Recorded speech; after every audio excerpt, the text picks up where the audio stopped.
Welcome back.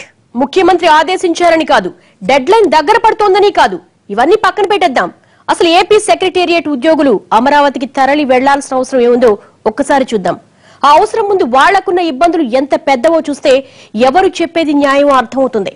ఏ నిర్ణయం అమలు చేయాలన్నా ఇబ్బందులు తప్పవు.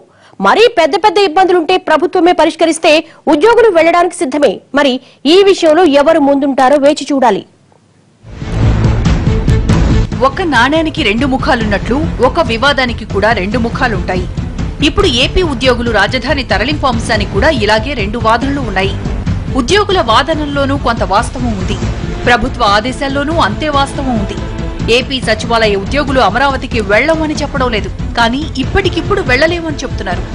అయితే ఇక్కడ ఆలోచించాల్సిన విషయం ఏంటంటే, ఏపీ సర్కార్ వాళ్లకు హఠాత్తుగా ఈ తరలింపు విషయం చెప్పలేదు.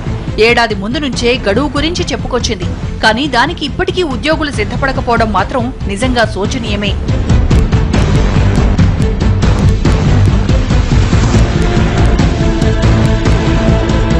ఇక్కడ ఏపీ ఎన్జీఓల వాదన మరోలా ఉంది. ఇప్పుడు తాము తరలి వెళ్లేది తాత్కాలిక సచివాలయానికని, ఆ తర్వాత మళ్లీ శాశ్వత సచివాలయానికి వెళ్లాలని, ఇలా 2 సార్లు మారడం కష్టంగా ఉంటుందన్నది వాళ్ల అభిప్రాయం. అయితే ఇక్కడ వాళ్లు మారాల్సింది సచివాలయం కార్యాలయాలే కానీ వాళ్లుండే ఇళ్లు కాదన్నది గుర్తుంచుకోవాలి. తాత్కాలిక శాశ్వత సచివాలయాల మధ్య పెద్ద దూరం ఉండదన్న వాస్తవం ప్రభుత్వం తెలియజేయాలి. హైదరాబాద్ నగర ట్రాఫిక్ తో పోలిస్తే ఉద్యోగులు తమ నివాసాల నుంచి సచివాలయానికి వేగంగానే వెళ్లొచ్చని తెలియజెప్పాలి. ప్రభుత్వ ఉద్యోగులు ఆరోపిస్తున్నట్లు రోడ్ మ్యాప్, ఉద్యోగుల పిల్లల స్థానికత అంశాల మీద ప్రభుత్వం కూడా ఒక క్లారిటీ ఇస్తే బాగుంటుందన్న అభిప్రాయాలు వినిపిస్తున్నాయి. ఉద్యోగుల న్యాయపరమైన కోరికల్ని, అభ్యంతరాలను, ఇబ్బందుల్ని తీర్చాల్సిన బాధ్యత ప్రభుత్వం మీద ఉంది. అలాగని అన్ని ప్రభుత్వమే చేయాలని ఉద్యోగులు కూడా గొంతెమ్మ కోర్కెలు కోరడం కూడా సరికాదు. వాస్తవాలను అర్థం చేసుకుని మెలిగితే అది ఉభయ కుశలోపరిగా ఉంటుంది. విభజన ప్రక్రియ తర్వాత రాష్ట్రం చాలా దారుణంగా నష్టపోయిందన్న వాస్తవాన్ని ప్రజలతో పాటు ప్రభుత్వ ఉద్యోగులు కూడా అర్థం చేసుకోవాలి. ఇప్పుడున్న పరిస్థితుల్లో ఏపీని నిలబెట్టాలంటే సాధ్యమైనంత వేగంగా రాజధాని నుంచి కార్యకలాపాలు మొదలు కావాలి. అప్పుడే ఇక్కడ ఉత్పాదకత పెరుగుతుంది, ఆదాయం పుడుతుంది, సేవలు విస్తరిస్తాయి. సేవల నుంచి వచ్చే ఆదాయం, పన్నులు వచ్చి ప్రభుత్వానికి రాబడి మొదలవుతుంది. అందుకు సాధ్యమైనంత వేగంగా పునాది పడాలి. ఆ నవ నిర్మాణంలో ప్రజల కన్నా ముందుగా ప్రభుత్వ ఉద్యోగులే చొరవ తీసుకుని భాగస్వాములు కావాలి. సోదరు దాని ప్రకారం పోవాలి. అంతేగా మా మీద దుష్ప్రచారం చేయొద్దండి దయచేసి. జూన్ 27కి మేము వస్తాము, కానీ మౌఖికంగా కాదు, లిఖితపూర్వకంగా ఉత్తర్వులు మాకు ఇవ్వండి, రోడ్ మ్యాప్ ఇవ్వండి, ఏ విధంగా పోవాలి ఏంటి. ఏం చేద్దంటే ఈ ఫైల్స్ మేము అక్కడ వెళ్ళిపోవడం అంటే మా ఎంప్లాయీస్ ఒక్కరు వెళ్ళిపోరండి. ఇక్కడ ఎంప్లాయీస్తో పాటు ఫైల్స్ ఉంటాయి, కంప్యూటర్స్ ఉంటాయి, దానికి సంబంధించి అడ్మినిస్ట్రేటివ్ డిస్పోజల్స్ ఇవన్నీ ఉన్నాయి. వాటిని ఏం చేయాలి? వాళ్ళని అక్కడ పడేసి రమ్మంటారా? అదే ఒక లిఖితపూర్వకంగా ఇవ్వండి. అవి ఏం అక్కర్లేదు, మీ ఒక మనిషిని వస్తే చాలు, కొత్తగా అక్కడ మొదలెట్టుకుందాం. ఏమన్నా అది మీ మీద ఏ మాత్రం ఏ ఫైల్ పోయినా ఏం పోయినా మేము ముట్టుకోమని చెప్పేసి ఒక ఆర్డర్ ఇవ్వండి. అది ఆ విధంగా వచ్చినా మేము వచ్చేయడం సిద్ధమై. ఇటువంటి కొన్ని టెక్నికల్ ఆస్పెక్ట్స్ ఉంటాయండి, ప్రజలు కూడా గమనించాలి.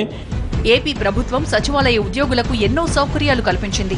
44% ఫిట్మెంట్ ప్రకటించింది. అంతేకాదు వారానికి 5 రోజులే పని దినాలుగా నిర్ధారించింది. నిజానికి ఇప్పుడు వాళ్లుంటున్న హైదరాబాద్కి, విజయవాడకి ప్రయాణ దూరం కేవలం 5-6 గంటలే. అంతేకాదు గతంలో 2 సార్లు రాజధాని మార్పులు జరిగాయి. 1953లో ఆంధ్ర రాష్ట్రం ఏర్పడినప్పుడు నాటి కొత్త రాజధాని కర్నూలులో ప్రభుత్వ కార్యాలయాన్ని గుడారాల్లోనే పరిపాలన సాగించాయి. 3 ఏళ్లు తిరగకుండానే రాజధానిని మళ్లీ హైదరాబాద్కు మార్చేసినప్పుడు కూడా ప్రభుత్వ ఉద్యోగులకు 2 ఏళ్ల వెసులుబాట్లు, 5 రోజుల పనిదినాలు దొరకలేదు. వాళ్లంతా అప్పుడు హుటాహుటిన వచ్చి మలక్పేట్, దిల్సుఖ్ నగర్ వంటి శివారు ప్రాంతాల్లోనే స్థిరపడ్డారు. ఆపై వాళ్లందరికీ వనస్థలిపురంలో ఎన్జీఓ కాలనీలు నిర్మించారు. అప్పుడలా వాళ్లు సర్దుకోబట్టే ఇప్పుడిలా హైదరాబాద్లో అభివృద్ధి భాసిల్లుతోంది.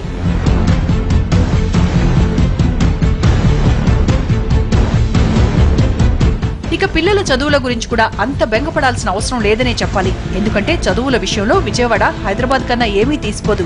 25 ఏళ్ల కిందట హైదరాబాద్లో కొండలు గుట్టలుగా ఉన్న బంజారాహిల్స్ లాంటి ప్రాంతాలు ఇప్పుడు నగరంలో కాస్ట్లీ ప్రాంతాలుగా మారాయి. అదేవిధంగా సాధ్యమైనంత వేగంగా అమరావతిలో కార్యకలాపాలు మొదలుపెడితే దాని చుట్టుపక్కల ప్రాంతాలు కూడా అదే రీతిలో డెవలప్ అవుతాయి.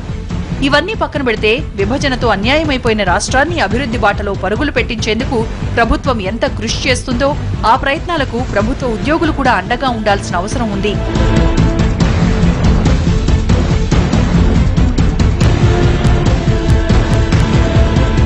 ఉద్యోగులంతా అమరావతి వెళ్లడానికి మొండికేయడం లేదు. ఇప్పటికే చాలా మంది ఒంటరిగా వెళ్లడానికి సిద్ధమవుతున్నారు.